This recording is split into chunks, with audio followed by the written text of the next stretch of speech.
Torej, moji predhodniki so več ali manj govorili o stvareh, ki jih nismo poznali do zdaj, oziroma smo bili mogoče kar navdušeni, da imajo nekaj podobnih problemov kot mi. Mi trije pa smo pripravljeni prispevek, ki govori o stvareh, ki jih več ali manj vsi dobro poznate, pa bomo mogoče jih nekoliko analizirali bolj z vidika dobre in slabe prakse. Zdaj ta predčlanek smo pripravili skupaj, izbrali so mene, da ga predstavim, ker imam mogoče od vseh treh malo manj treme, ampak to ne pomeni, da je nimam, tako da upam, da boste zdržali. Torej, dobra in slaba praksa v Republiki Sloveniji je nek pojem, ki nam ni hudo blizu, saj jaz mislim, zlasti ta dobra praksa je sicer cilj nekega urejenega poslovnega okolja. Vsi si želimo, da bi bilo te dobre prakse čim več, ampak nažalost se v praksi srečujemo s posameznimi primeri slabe prakse, ki so pač neizogibni spremljevalci investicijskega ciklusa in seveda cilj je, da bi to slabo prakso čim prej in čim hitreje oziroma čim temeljiteje izkoreninili.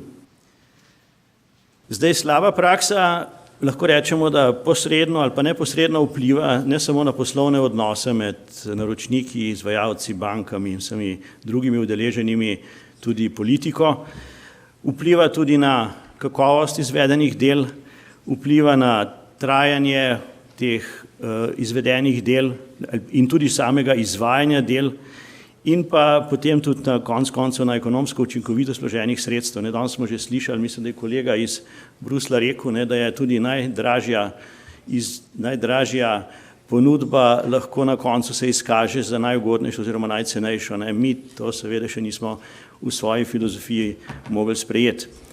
Ker javni naročniki v Republiki Sloveniji vemo, da se zelo radi pohvalijo, da so varčni, se pravi varčujejo za vsako ceno. Vemo pa, da poceni asfaltne površine so pogosto kratkotrajne in potem pride do nekih sporov.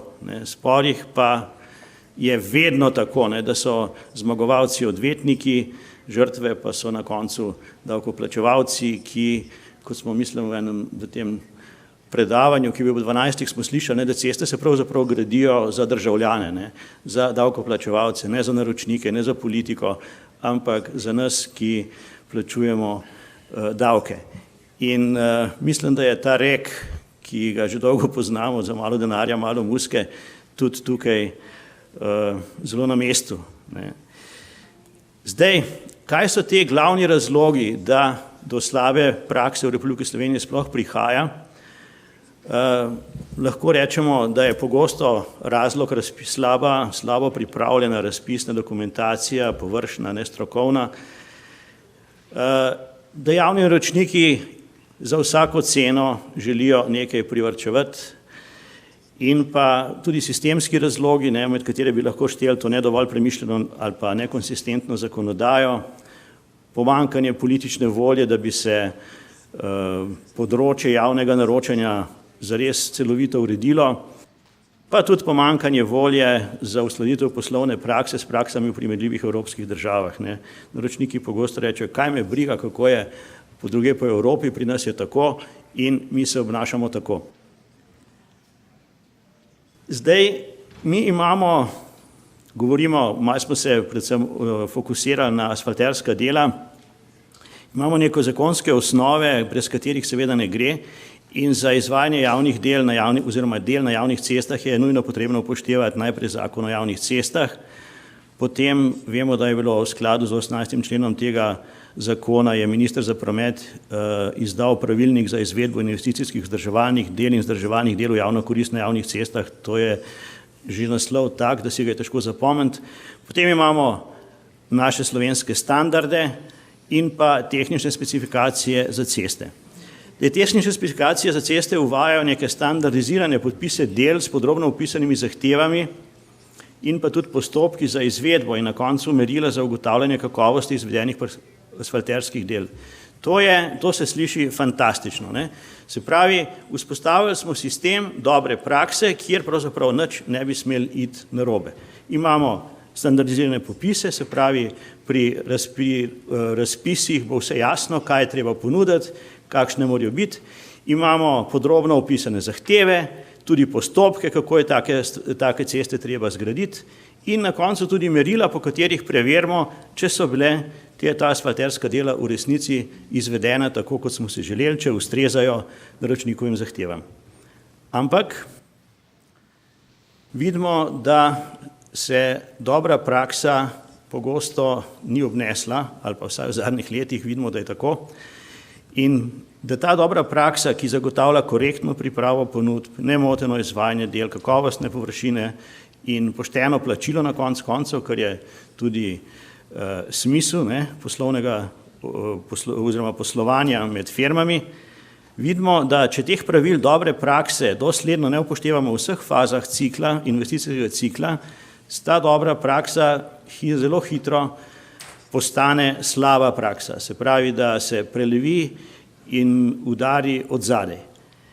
In posledica takega ravnanja vodijo nezadovoljstvo širše javnosti, ker vemo, kar naprej se v medijih pojavljajo članki o zlorabah, zlasti seveda izvajalcev in vseh tistih, ki so sodelovali pri investicijah. Skratka, vidimo, da se je kljub temu, da imamo formalno zakoni zagotovljeno osnovo oziroma temelj, da bi lahko dobra praksa urejala izvajanje asfalterskih del, na koncu ugotovimo, da se je ta dobra praksa izneverila nekako, je zgrešila svoj cilj. Zdaj, če gremo na popise za asfalterska dela, to ugotavljamo, ko delamo ponudbe, to tisti, ki se s tem ukvarjate, veste, da je pravilna navedba asfaltnih zmesi eden od bistvenih elementov razpisne dokumentacije, ker izvajalec mora vedeti, kaj mora vgraditi. Da morajo biti v razpisni dokumentaciji navedene bistvene zahteve, ki se nanašajo na predmet pogodbe. In potem se srečamo s problemom, da na tehničnih specifikacijah najdemo opombo, ki piše uporaba ni obvezna. In kaj zdaj? Dejstvo je, da če naročnik v svoji razpisni dokumentaciji navede nek tehnični standard, potem je ta za ponudnika obvezen, ne glede na to, a piše na njem, da je uporaba obvezna ali ni. Tukaj že vidimo, lahko pride hitro do kakšnih sporov. Potem so pogosto neke nejasnosti, ki se pojavljajo v razpisnih dokumentaciji, ki je objavljena na portalu javnih naročil. To, kar smo tukaj navedli, to je vse iz konkretnih razpisnih dokumentacij, ki smo jih našli. Recimo, da opis del ni v skladu z veljavnim načinom označevanja, se pravi, ni v skladu z označevanjem, ki je predpisan s tehničnim standardom. Da iz opisa za dela, ki jih je treba izvesti, ni mogoče razbrati kvalitete veziva. Da je prekoračena največja tehnološka debelina asfaltne plasti. Mogoče smo našli, da je nek naročnik zahteval predpisov, da je treba asfalt ugrajevati z nekim vibracijskim valjarjem, kakršnega na tržišču sploh ni, se pravi, ni valjarja, ki bi imel take karakteristike. Da je nekdo izbral napačno zmes glede na prometno obremenitev. To se je ugotovilo kasneje, ko so preštudirali celotno razpisno dokumentacijo. Bila pa je zmes navedena v popisu del. Da je nekdo predpisal uporabo gramoza, ki že 20 let ali 30 let ni več dovoljena. Mogoče, da ena zanimiva stvar, da v isti postavki, v eni postavki je naročnik predpisal, da je treba v asfaltne plasti v vozišču ugrajevati strojno, v muldi, ki je zraven, pa seveda ročno in seveda muldo merimo po tekočem metru, cestišče po kvadratnem metru, zdaj kako oblikovati tako ceno, kako to napraviti, to je že kar malo umetnost. In ena od mojstrovin, ki se nisem mogel premagati, da jo ne bi napisal, popis rušenja obstoječega asfalta, odvoz materijala in obnova vozišča v slojih enakih dimenzij, kot je obstoječe. In nikjer iz druge razpisne dokumentacije ni mogoče ugotoviti, kakšne so dimenzije tega vozišča. Pomanjkljivosti tukaj so vsaj 3. Ne? Kakšen je obstoječ asfalt? Dober, to se da hitro ugotoviti, če je predvideno, da se bo rušil, je najbrž slab, ne? Za nič, torej ga je treba vršiti stran. Potem, kam naj se ta material odpelje, kje naj se ga deponira, to ni popolnoma jasno. In pa, kakšni so tipi in dimenzije obstoječih slojev, to pa še najmanj. Ampak je to najvažnejše, ker novi asfalt mora biti v enakih tipov, enakih dimenzij. Zdaj, kako naj ponudniki pripravijo ponudbo? Ne? Kako naj bojo ponudbe med sebojno primerljive? To, kar predpisuje naša dobra praksa. Ne? Se pravi, moramo napraviti popis tak, da bodo vse ponudbe med seboj primerljive in da bodo zagotavljale tiste minimalne, da bodo izvedena dela zadoščala tistim minimalnim standardom, ki jih naročnik pričakuje. Zdaj boste takoj rekli, ja, ne, sej v zakonu o javnih naročilih je vendar predvideno, da ponudnik lahko ima pravico, ima možnost postavljati naročniku vprašanja. Zdaj, tisti, ki se s tem ukvarjate, ne, poznate tudi to, kar sem tukaj na debelo napisal, se pravi, da naročniki pogosto odgovorijo na vprašanje. Ne. Dela se izvedejo, kot je opredeljeno v razpisni dokumentaciji. In to isto je bilo pri tej mojstrovini. Ne. Se pravi, dela se izvedejo tako, kot tam piše. Torej, tako, kot so obstoječa. Kakšne so pa obstoječa? Ja, to pa je tvoj problem. Daj, kaj storiti v takem primeru slabe prakse? Ponudnik najbrž nič, ne more. Ne. Ponudnik itak, ko je vprašal, dobil odgovor. Zdaj, če hoče še sodelovati pri razpisu, mora ponudbo oddati, spremeniti na smenič in tvega, da bo zadeval ali pa da ne bo zadeval. Predlagamo, ne, da bi razpisno dokumentacijo pripravljali neke usposobljene institucije, kar je pa seveda spet težko, o čemer je seveda težko prepričati naročnike, ne, ki svet varčujejo za vsako ceno, in naše mnenje je, da pač stroški neke priprave razpisne dokumentacije od neke strokovne institucije, da so ti stroški zanesljivo nižji, kot pa vsi tisti stroški, ki nastanejo kasneje zaradi pomanjkljive dokumentacije, sporov in vsega tega. Dobro, to je bilo, kar se tiče popisov del. Drugi problem, ki ga vidimo, je trajanje garancijske dobe. Zdaj, zakonodaja v Republiki Sloveniji pač ne opredeljuje garancijske dobe v neki absolutni vrednosti, vemo pa iz prakse, da so v Sloveniji garancije na splošno zelo dolge ali pa predolge, si upam reči. In poznamo te primere, ne, da je dobro, običajno je na trasah 3 leta ali pa 5 let, odvisno od naročnika do naročnika, ampak zanimivo je to, da za enako vozišče, ne, imamo cesto in potem je vmes nek viadukt ali pa predor, kjer je enaka voziščna konstrukcija in ker je pogodba pač drugačna, ne, je za premostitveni objekt sklenjena ločena pogodba, se nenadoma pojavi recimo za enako vozišče na objektu garancijska doba za asfaltno vozišče 10 let. Pogosto je pa celo tako, da pri istem naročniku za enako vozišče, enako kakovost, enake sloje, enake materijale na različnih objektih garancijska doba različno dolga. Skratka, gre za neko zmedo, bi lahko rekli, in pa predvsem za neuravnoteženo in nepravično razporeditev tveganj. In ta primer slabe prakse je v Sloveniji že kar standard, se pravi, se niti izvajalci ne razburjajo več, ker tako pač je. Druga stvar je trajanje, ki je povezano s trajanjem garancijske dobe, pa je to, da naročnik zahteva bančno garancijo za to dolgo dobo, kar je škodljivo za naročnika, izvajalca in za banko konec koncev. Za naročnika je garancija draga, ker jo jasno izvajalec mora ukalkulirati v cene, ni druge. Pogosto iz garancije ni natančno razvidna, zakaj je bila dana, ne, in spet so v igri odvetniki, ki tudi tukaj zmagajo vedno. Potem izvajalci morajo na zahtevo bank za obdobje daljše od 2 let garancije zavarovati z gotovinskim depozitom, ki je v 10-20% nominalne vrednosti garancije. In te dolge garancijske dobe so razlog tudi za dolgotrajno izpostavljenost bank. Ne. Vemo, kakšen problem imamo z bankami zlasti še, če izvajalec zaide v stečaj.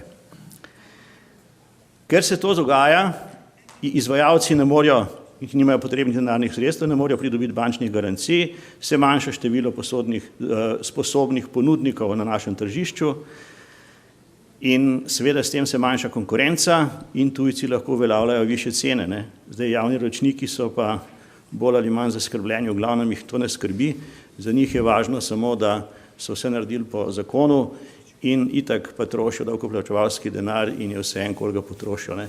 Tudi, če potem so dela slabo izvedena, pa jih je treba sanirati, pa če potem sodišče ugotovi, da je te stroške sanacije dolžan plačati naročnik, ni problem, ne, ker ima sodno odločbo in lahko plača. Zdaj, kaj lahko naredimo, da bi se izmere razboljšale? Predlagamo, da se uvedejo neke razumne garancijske dobe, mogoče, da se uporabi tudi filozofija ali pa praksa FIDIK-a, ki namesto garancij, bančnih garancij pač zadržuje sredstva in pa, da bi neke institucije, zato certificirane, določile neke razumne kriterije, po katerih bi se te garancijske dobe poenotile in pa tudi potem ugotavljalo, kakšna je iztrošenost oziroma obraba in tako naprej.